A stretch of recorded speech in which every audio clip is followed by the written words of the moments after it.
Може ли една чиния с храна наистина да ви отпуши артериите? Не. И всеки, който ви обещава, че сьомга, чесън, лимон или някаква специална напитка ще изчисти плаката от артериите, ви подвежда. Но има и друга страна. Правилно изграденото хранене може да намали LDL холестерола и ApoB, да подобри кръвното налягане, контрола на кръвната захар и функцията на кръвносните съдове. А точно тези фактори определят дали атеросклерозата ще продължи да се развива. В това видео ще ви покажа една конкретна чиния, съставена от 6 компонента. Ще разберете защо всяка храна присъства в нея, какво реално може да направи за артериите ви, в какви количества да я консумирате и кои уж здравословни храни могат тихо да саботират целия ви режим. Последният компонент в тази чиния струва стотинки, но може да подпомогне за понижаването на LDL холестерола. Повечето хора обаче го използват прекалено малко количество или по грешен начин. Аз съм Костадин Цветков, нутриционист и диетолог. В този канал разглеждаме храненето, кръвната захар, метаболитното здраве, без крайности и без нереалистични обещания. Нека започнем. Как всъщност се образува плаката? Преди да подредим храната, трябва да разберем какво се опитваме да повлияем. Атеросклерозата не се получава просто защото сме яли мазна храна или защото имаме възпаление. Един от ключовите процеси е проникването и задържането на атерогенни липопротеинови частици в артерията. Когато достатъчно от тези частици се задържат в артериалната стена, имунната система реагира. Развива се локално възпаление и постепенно започва формирането на плака. С времето тя може да нараства, да стане по-фиброзна или калцирана, а някои плаки могат да станат богати на липиди и по-нестабилни. Опасността не е само постепенно стесняване на съда. При част от плаките повърхността може да се разкъса. Организмът възприема това като нараняване и образуване на съсирек. Ако съсирекът блокира кръвотока към сърцето или мозъка, може да последва инфаркт или инсулт. Следователно, целта е не да търсим храна, която изтръгва плаката.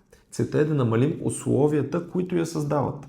Висок брой ApoB частици, повишен LDL холестерол, високото кръвно налягане, тютюнопушенето, инсулиновата резистентност и диабета, хроничното прияждане и натрупването на висцерални мазнини, ниската физическа активност. Това е и причината една салата да не може да замени цялостно лечение. LDL и останалите ApoB съдържащи частици имат причинна роля в развитието на атеросклерозата, а не са просто невинни наблюдатели. Как изглежда цялата чиния? Мазна риба. Основният източник на протеин в тази чиния е мазната риба. Може да използвате риби като сьомга, сардини, скумрия, херинга, пастърва. Не е задължително рибата да бъде дива сьомга.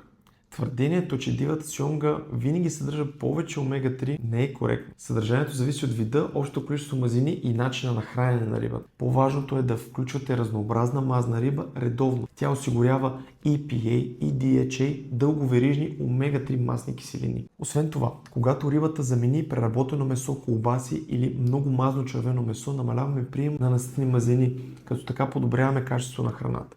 Практическата порция е около 130 до 180 грама приготвена риба. Може да изпечете на фурна, грил или на ерфрайер. Компонент 2. Зеленолистни зеленчуци. Под рибата поставяме голяма основа от зеленчуци. Например, рукола, спанак, маруля, кейл, червено цвекло. Можете да добавите също така домати, краставици, лук, броколи или зелен. Тук целта не е да сложим 2 декоративни листа до рибата за красота. Зеленчуците трябва да заемат значителна част от чинията. Зеленолистите зеленчуци съдържат хранителни нитрати, които организмът може да преобразува до азотен оксид. А азотният оксид участва в регулирането на тонуса на кръвоносните съдове. Това не означава, че една салата моментално ще отвори запушена артерия. Ефектът е много по-умерен, но когато такъв модел се повтаря ежедневно, той може да подпомогне ендотелната функция и контрола на кръвното налягане. Зеленчуците носят калий, фибри, фолат и различни полифеноли. Практическата цел е поне 150 до 250 грама зеленчуци в това хранене. Компонент 3. Бобова храна. Този компонент липсва в много от популярните чинии за отпушване на артерии, а според мен не трябва да бъде пропускан. Добавете около 80 до 130 грама сварени леща, нахут, боб, черен боб, грах. Бобовите храни осигуряват комбинация от растителен протеин, фибри, устойчиво нишесте, калий и магнезий. Те могат да подпомогнат по няколко начина. Първо, част от фибрите подпомагат понижаването на LDL холестерола. Второ, въглехидратите се усвояват сравнително по-бавно, особено когато са комбинирани с протеини, зеленчуци и мазнини. Трето, бобовите храни могат да заменят част от рафинираните въглехидрати или преработеното месо в менюто. Именно заместването е важно в случая. Не е достатъчно просто да добавите леща към меню, което вече съдържа прекалено много калории, колбаси, сладки напитки и ултрапреработени храни. Ползата идва от това какво премахват. Компонент 4. Зехтин, чесън и лимон. За дресинга използвайте около 10-15 грама екстра вържен зехтин, лимонов сок и една смачкана или ситно нарязана скелитка чесън. Може, разбира се, и малко подправки. Екстра вържен зехтинът съдържа основно мононенаситени мазнини и различни фенолни съединения. Но причината да го препоръчвам не е, че той действа точно като ибупрофен или че една суперлъжица директно изключва възпалението в артериите. Това е прекалено опростяване. По-силният аргумент е, че зехтинът може да замени източниците на наситени мазнини, като масло, мас, големи количества сметана и някои кокосови продукти. В проучване средиземноморски хранителен модел, допълнен с екстра вържен зехтин или ядки, е свързан с по-ниска честота на сериозни сърдечно-съдови инциденти при хора с повишен риск. Но отново, това е резултат от цялостен средиземноморски модел, а не доказателство, че една лъжица зехтин сама по себе си предотвратява инфаркт. Избирайте зехтин в тъмна бутилка, съхранявайте го далеч от светлина и не го използвайте безконтролно. За чесъна също трябва да сме прецизни. Когато чесънът бъде смачкан или нарязан, се образуват серни съединения, включително алицин. Затова чесънът е полезно допълнение, но няма да го наричаме естествен препарат за раздвижване на кръвта или средство за премахване на плак. Компонент 5. Горски плодове или нар. Като десерт към храненето може да добавите 100 до 150 грама малини, боровинки, ягоди или около 80 до 100 грама зърна от нар. Тези плодове съдържат полифеноли, витамин С, калций и фибри. Но не искам да ги представяме като антиоксидантна гума, която изтрива ръждата от артериите. Организмът не работи толкова елементарно. По-различната полза е, че целите плодове подобряват качеството на храненето и могат да заменят сладки десерти, бисквити, вафли и сладолед. Замразените горски плодове също са напълно подходящи и често са по-достъпни. При нара има данни за потенциален ефект върху кръвното налягане, но проучванията са сравнително малки и кратки. Нарът е добра храна, но не е терапия за атеросклероза. Предпочитайте целият плод пред сока. Сокът не задължително е отрова, но съдържа по-малко фибри, защита по-малко и може да приемете много по-голямо количество захари за кратко време. Компонент 6. Смляно ленено семе. Последният компонент е смляното ленено семе, но количеството има значение. Една чайна лъжичка от около 3 грама едва ли ще промени осезаемо кръвните ви показатели. По-практичен пример е около 10 грама дневно в началото, като постепенно може да достигнете 15-20 грама, ако го понасяте добре. Механизмът е, че някои фибри могат да повлият реабсорбцията на жлъчни киселини и обмяната на холестерола. В резултат черният дроб може да използва повече холестерол за образуването на нови жлъчни киселини. Метаанализите показват, че приемът на цяло или смляно ленено семе може умерено да понижи холестерола. Ефектът не е драматичен и зависи от дозата и конкретния човек. Лененото семе трябва да бъде смляно. Целите семена често преминават през храносмилателната система без да бъдат напълно разградени. Съхранявайте смляното си лено семе затворено и на хладно, защото съдържащите се в него мазнини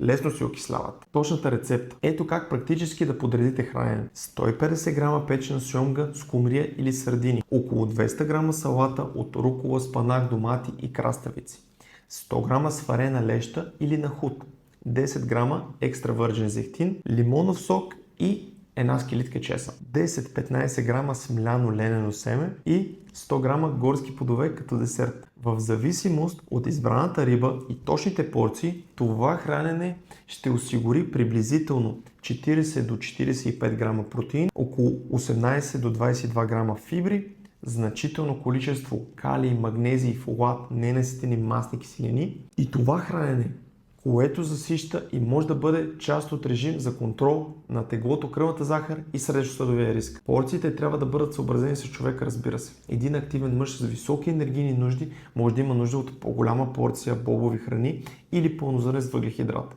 Една дребна жена с цел отслабване може да използва по-малко риба, бобови храни и зехтин. Здравословно не означава, че калориите спират да съществуват. Трите грешки, които саботират чиният. Можете да изядете това хранене вечерта и въпреки това да поддържате неблагоприятни показатели, ако през останалата част от деня допускате три основни грешки. Първата е ежедневния прием на сладки напитки и големи количества сок. Дори когато на бутилката пише без добавена захар, естествените захари продължават да присъстват. Изяждането на един портокал не е равностойно на изпиването на сок от 4-5 портокала. Втората грешка са продуктите с здравословен маркетинг. Гранола, зърнени блокчета, фитнес десерти, протеинови барчета, подсладени млека. Не е задължително всички да са лоши, но трябва да четете етикета.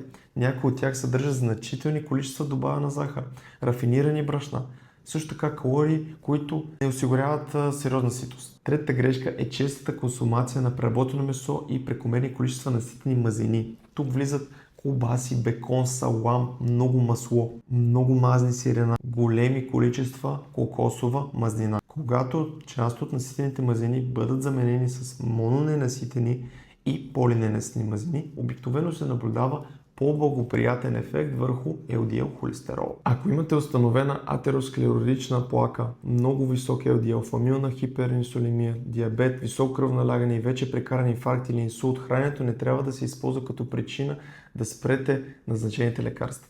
При някои хора генетично определеният риск е толкова висок, че дори много добър хранителен режим няма да свали LDL и другите стойности. Трябва да следим поне кръвно налягане холестерол, non-HDL холестерол, ApoB, когато е достъпно, триглицериди, кръвна захар и гликирания хемоглобин. Също така е важно да проследяваме обиколката на талията, физическата активност, пушенето, сънят и фамилната история. Една лабораторна стойност никога не трябва да се разглежда изолирано. Нека обобщим. Мазна риба за протеин и дълговрежни омега-3 масни киселини, зеленолистни зеленчуци за нитрати, калий и фибри, леща на худ и боб за допълнителни фибри и по-добър метаболитен контрол, екстра вържен зехтин вместо голяма част от наситените мазнини, чесън и лимон за вкус и допълнителни биоактивни съединения, горски плодове или нар вместо сладък десерт и 10 грама до 20 грама смляно ледено семе, а не символична щипка. Това хранене няма да изчисти механично плаката от артериите ви, но когато е част от последователен средиземноморски модел,